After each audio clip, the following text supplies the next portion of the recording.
সালামু আলাইকুম ইমরান, আশা করি সবাই ভালো আছেন। সবাইকে নতুন বছরের শুভেচ্ছা। 2025 পার্সোনালি আমার কাছে আহ, কি বলা যায়, একটা লাইফ চেঞ্জিং একটা ইয়ার ছিল। আমার জীবনের সবচেয়ে ইম্পর্টেন্ট ডিসিশনটা আমি এই বছর নিয়েছি এখন পর্যন্ত, যেটা আমার লাইফের সবচেয়ে বেশি ইম্পর্টেন্ট, সেটা হচ্ছে কমফোর্ট জোন থেকে বের হওয়া। অনেস্টলি বাংলাদেশ ছিল আমার সবসময়, ছোটবেলা থেকে আমার সবচেয়ে কমফোর্ট জোন। আমি কখনো চিন্তাই করি নাই যে আমি দেশের বাইরে যাব, যে কোনো পারপাস হোক সেটা।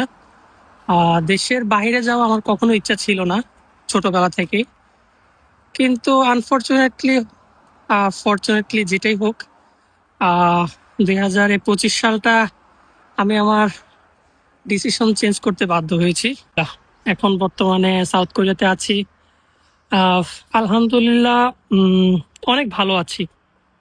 কিন্তু এই 25 সালে আমি একটা জিনিস রিয়েলাইজ করছি, সেটা হচ্ছে আমরা লাইফে অনেক এক্সপেকটেশন রাখি। লাইফে আমরা আল্লাহর কাছে, সৃষ্টিকর্তার কাছে চাই, ঠিক আছে, বাট তারপরও আমাদের যে সম্পর্কগুলো আছে পৃথিবীতে, পারিবারিক সম্পর্ক বলেন, বন্ধুত্ব বলেন, যেটাই বলেন, আমরা আদার্স পিপলের কাছে অনেক কিছু এক্সপেকটেশন রাখি, যেটা আসলে আমাদের লাইফকে ডিফিকাল্ট করে তোলে, যেটা আমি ফিল করছি। সেজন্য আমি আসলে এই বছরই ডিসিশন নিয়েছিলাম, 2025 সালে ডিসিশন নিয়েছিলাম যে আসলে এখন থেকে আর লাইফে কারো কাছ থেকে কোনো এক্সপেকটেশন রাখবো না। আসলে এটাই আমার ভালো থাকার মেইন, কি বলেন, মেডিসিন বলেন, যেটাই বলেন। আমি আসলে এক্সপেকটেশন আসলে বাদ দিয়ে দিয়েছি।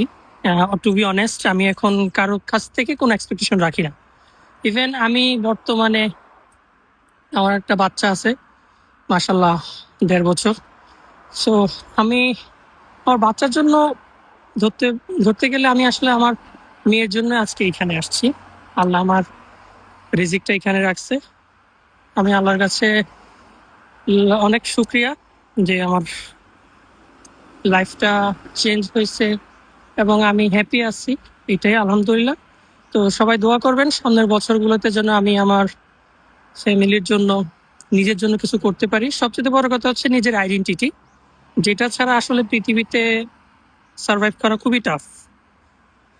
সো এই জন্য আর কি 2025 সালটা আমার জন্য একটা লাইফ চেঞ্জিং ইয়ার ছিল।